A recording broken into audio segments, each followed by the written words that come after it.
And I got to tell you, I'm today here, and I'll turn it over to them, but I was disappointed. I just read that whole minority report today, and in comparison, I'll leave it to the media to judge what a nonpartisan report, a factual, based on facts report is, other than something I read today that I probably should have waited for the movie or maybe the play, because it's a lot of theater.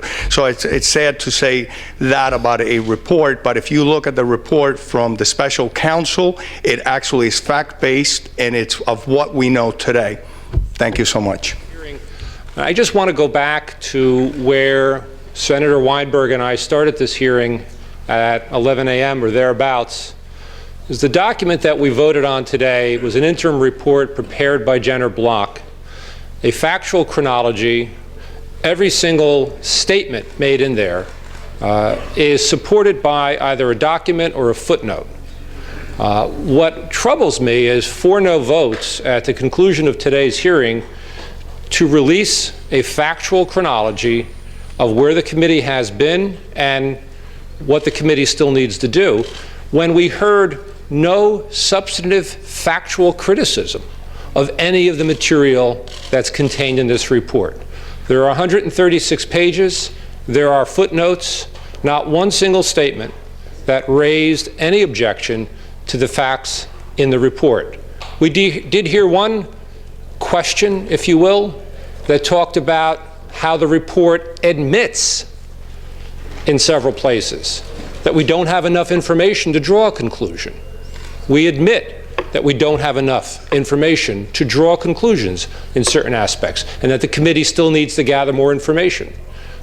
That's certainly an accurate read of the facts we've gotten, because we have made a decision to not want to interfere with the U.S. Attorney's investigation. So when we've received requests to not interview people, to not call them before the committee, we've honored those requests.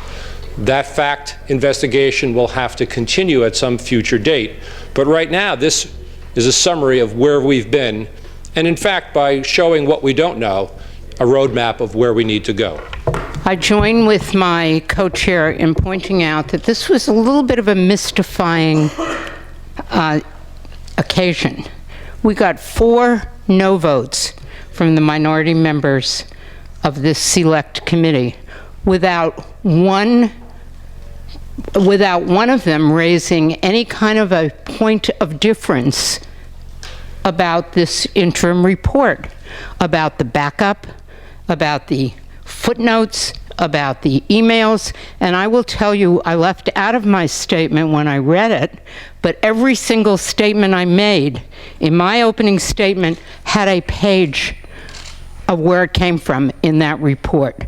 There is nothing in this report other than the testimony that all of us had access to and the documents that all of us had access to. And rather than the minority sitting there making wild accusations about members of our committee, it would have been refreshing had they joined in a bipartisan manner in saying, yes, this is an interim report, it is backed up, and yes, we have not reached any kind of a final conclusion for all the aforementioned reasons. Then we would have had a bipartisan committee. But I am very pleased with the results of this report. It was not written by either Assemblyman Wisniewski or myself or any member of this committee. This was written by the counsel to the committee based upon all of the documents that every single member of this committee has had access to. And if they disagreed with any of those documents or any of the ideas that were expressed by the council, they should have said so.